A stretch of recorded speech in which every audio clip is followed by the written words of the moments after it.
Hello नमस्कार friends. आज 15 अगस्त 2021 के दिन आज़ादी का 75वां वर्षगांठ मनाया जा रहा है, जिसको आज़ादी का अमृत महोत्सव भी कहा जा रहा है। तो ये कौन सा नंबर का है? ये 75th नंबर का है। अपना आज़ादी का 75वां वर्षगांठ है, जिसके प्रधानमंत्री जी ने अमृत महोत्सव के रूप में इसको कहा है और यही मनाया जा रहा है आज के दिन में।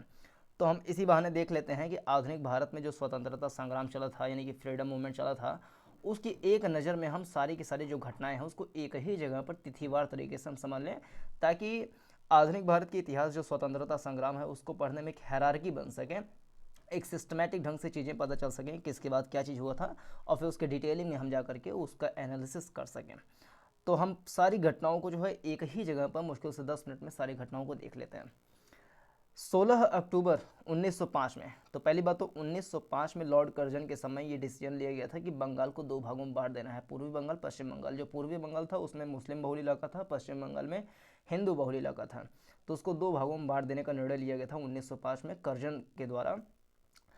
तो इसको इम्प्लीमेंट करने की तारीख थी 16 अक्टूबर 1905। तो 16 अक्टूबर 1905 से बंगाल विभाजन जो है उसको लागू कर देना था। लेकिन उसके पहले ही 7 अगस्त 1905 को जो है स्वदेशी आंदोलन शुरू हो गया। इसीलिए हर साल मनाते हैं 7 अगस्त को क्या स्वदेशी दिवस मनाते हैं, या हथकरघा दिवस भी इसी दिन को मनाते हैं। 1907 के दिन में क्या हुआ? 1907 में सूरत में अधिवेशन हुआ कांग्रेस का, जिसमें नरम और गरम दल दोनों जो है अलग अलग भागों में बढ़ गए। तो 1907 में कांग्रेस का जो है दो फाड़ हो गया। 1907 में सूरत के अधिवेशन में नरम दल और गरम दल जो है वो अलग अलग हिस्से में बट गए। 1909 में मार्लिमेंटो सुधार आया, जिसको मार्लिमेंटो अधिनियम कहते हैं, और इसी के द्वारा सबसे पहली बार सांप्रदायिक निर्वाचन की व्यवस्था जो है वो शुरू हुई। तो 1909 में मार्लिमेंटो अधिनियम आया, जिसके कारण से सांप्रदायिक निर्वाचन व्यवस्था शुरू हुई। 1911 में दिल्ली में लगा था दिल्ली दरबार, और 1911 में ही बंगाल के विभाजन को रद्द कर दिया गया, और 1911 के दिन ही दिल्ली को राजधानी बनाएगी कोलकाता से स्थानांतरित करके। तो 1911 में तीन घटनाएं। दिल्ली दरबार कब लगा? तो 1911 में लगा। बंगाल विभाजन कब रद्द हुआ? 1911 में। और दिल्ली राजधानी कब बनी कोलकाता से? तो 1911 में ही बनी। फिर 9 जनवरी 1915 के दिन में गांधी जी का दक्षिण अफ्रीका से भारत में आगमन हुआ। इसीलिए 9 जनवरी को हर साल मनाते हैं प्रवासी भारतीय दिवस।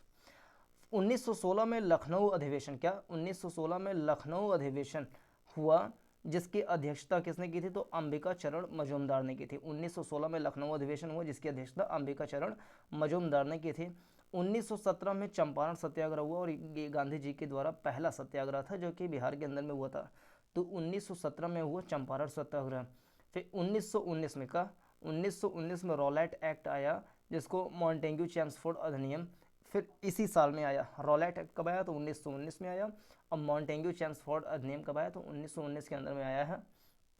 इसी के विरोध में जो है जलियांवाला बाग में जो है लोग जुटे हुए थे, जिसमें जनरल डायर ने 13 अप्रैल 1919 में जो है उनके ऊपर गोलियां बरसा दी, जिनको बोलते हैं जलियांवाला बाग हत्याकांड। कब हुआ था? तो 13 अप्रैल 1919 के अंदर में हुआ था। इसी के विरोध में 1920 में महात्मा गांधी ने असहयोग आंदोलन आंदोलन यानी कि डिसओबीडियंट मूवमेंट चलाया 1920 के अंदर में। लेकिन 1922 में जो है गोरखपुर के चौरी चौरा जो स्थान है वहाँ पर हो गया कि जा करके जेल में आग लगा दी। तो चौरा चौरी वाली घटना होगी कब? 1922 ईस्वी में, जिसके परिणामस्वरूप गांधी जी ने असहयोग आंदोलन को वापस भी ले लिया था।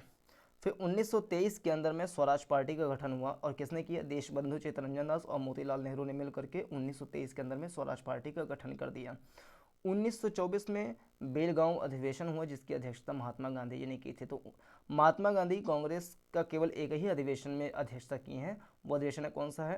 तो 1924 का बेलगांव अधिवेशन, अध्यक्षता महात्मा गांधी ने। 1925 में कानपुर अधिवेशन हुआ था, जिसकी अध्यक्षता सरोजनी नायडू ने की थी, और ये पहली भारतीय महिला थी जो कि किसी कांग्रेस के अधिवेशन में अध्यक्षता करी थी। तो सरोजनी नायडू ने 1925 के कानपुर अधिवेशन में अध्यक्षता करी थी। फिर 9 अगस्त 1925 के अंदर में, कब? 9 अगस्त 1925 के अंदर में काकोरी ट्रेन कांड हो गया। काकोरी ट्रेन कहने घटना हो गया, जिसका नाम उत्तर प्रदेश गवर्नमेंट ने बदल करके कर दिया काकोरी ट्रेन एक्शन, यानी कि हिंदी में बोले काकोरी ट्रेन कार्यवाही। तो 9 अगस्त 1925 के अंदर में लखनऊ के अंदर में काकोरी ट्रेन एक्शन को अंजाम दिया गया। 1927 में भारत में क्या आया? तो साइमन कमीशन बना। 1927 में साइमन कमीशन बना था, कब? इंग्लैंड में 1927 में साइमन कमीशन बना था। लेकिन 1928 में साइमन कमीशन का भारत में आगमन हुआ था, जिसका काफ़ी ज़्यादा विरोध हुआ था। फिर 1928 में जो है नेहरू रिपोर्ट भी आई थी, 1928 में ही नेहरू रिपोर्ट आई थी। और 1929 के अंदर में लाहौर में अधिवेशन हुआ था जिसकी अध्यक्षता जवाहरलाल नेहरू ने की थी। और इसमें 1929 के लाहौर अधिवेशन में पूर्ण स्वराज की मांग रखी गई थी। 1930 के अंदर में गांधी जी ने गुजरात में दांडी यात्रा जो है उसको शुरू की। कब से? तो 12 मार्च से लेकर के 6 अप्रैल तक जो है दांडी मार्च ये चला था गुजरात के अंदर में। और उसी के बाद में सबने अवज्ञा आंदोलन शुरू हो गया था।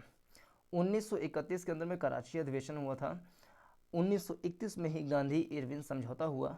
1931 के अंदर में ही भगत सिंह, राजगुरु, सुखदेव जी को फांसी भी दी गई थी। 1932 के अंदर में पूना पैक्ट हुआ। तो पूना पैक्ट कब? 1932 के अंदर में हुआ था। किसके? गांधी और अंबेडकर जी के बीच में हुआ था।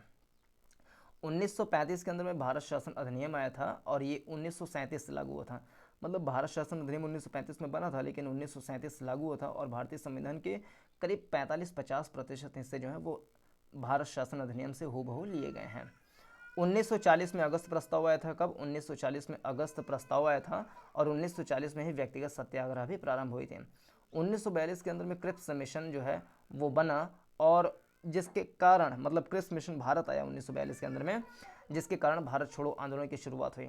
भारत छोड़ो आंदोलन की नींव जो है वो 8 अगस्त 1942 को रखी गई थी, लेकिन भारत छोड़ो आंदोलन की शुरुआत जो है वो 9 अगस्त 1942 से हुई, क्योंकि 9 अगस्त 1925 में ही काकोरी ट्रेन एक्शन हुआ था। तो उसी की याद में जो है 9 अगस्त 1942 को भारत छोड़ो आंदोलन की शुरुआत कर दी गई थी।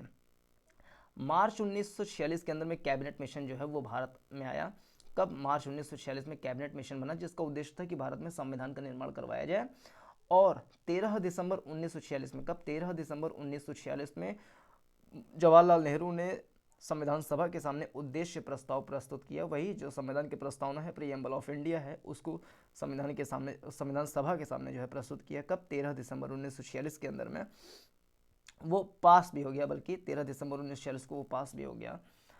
उसके बाद 3 जून, कब? 3 जून 1947 में माउंटबेटन योजना यानी कि माउंटबेटन प्लान बना, जिसमें कहा गया है कि भारत को आज़ादी जो है वो 15 अगस्त 1947 तक दे दी जाएगी और भारत को 2 क्षेत्रों में बांट दिया जाएगा, एक भारत और दूसरा पाकिस्तान। और उस समय पाकिस्तान के हिस्से में बांग्लादेश वाला भी हिस्सा आया करता था। फिर ये 3 जुलाई 1947 में कब बना? माउंटबेटन योजना बना, प्लान। 18 जुलाई 1947 के दिन क्या हुआ? स्वाधीनता कानून जो है वो लागू हुआ। फिर 15 अगस्त 1947 के अंदर में स्वतंत्रता भारत को मिल गई। फिर 26 नवंबर 1949 के दिन में जो है संविधान जो है 2 वर्ष से 11 माह 18 दिन के बाद जो है बन गया, जिसमें कुल मिलाकर के 395 जो है अनुच्छेद थे, 8 अनुसूचियाँ थी, 12 भाग थे, इस तरीके से था, उसमें 22 भाग थे। इस तरीके से पूरा संविधान बना हुआ था। और 26 जनवरी 1950 के दिन में जो है संविधान पूर्ण रूप से लागू कर दिया गया भारत के अंदर में। तो इस तरीके की सारी घटनाएं जो हैं एक नज़र में हमने देख ली। Hope you like it. Channel को सब्सक्राइब कर लीजिए। जय हिंद।